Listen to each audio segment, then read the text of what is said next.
नमस्कार दोस्तों, जय माता दी। मेरे इस YouTube चैनल पर आप सभी मित्रों का स्वागत है। तो आइए आज हम यह सभी लोग जानते हैं कि हमको ज्येष्ठ माह में पीपल के वृक्ष को क्यों सींचना चाहिए। किसी गांव में ननद भाभी रहा करती थी।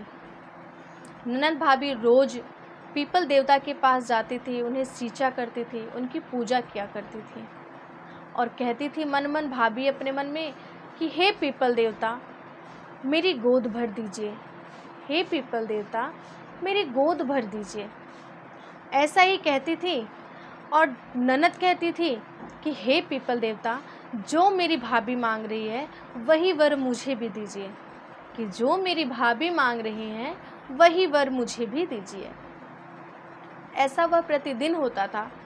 पीपल देवता उनकी पूजा से प्रसन्न होकर के भाभी को गर्भ धारण करवाएं, उनको पेट से वह रह गई। और ऐसा कुछ दिनों के बाद ननद के साथ भी हुआ। तो भाभी ने बोला कि तुम्हारे साथ ऐसा क्यों हो रहा है।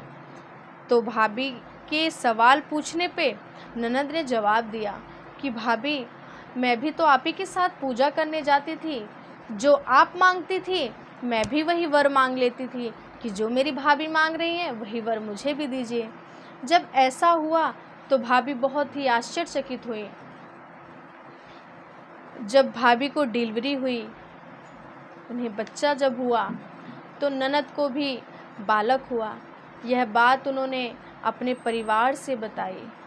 परिवार वाले बहुत ही क्रोध में हुए, गुस्से में आए, लेकिन फिर जा कर के उस बच्चे को पीपल देवता के दरार में डाल दिया।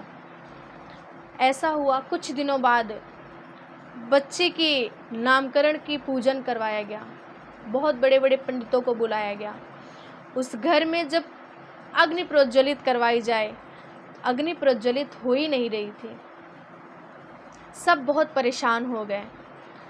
तो किसी दूर देश से आए हुए एक महर्षि आए हुए थे, उन्हें बुलाया गया।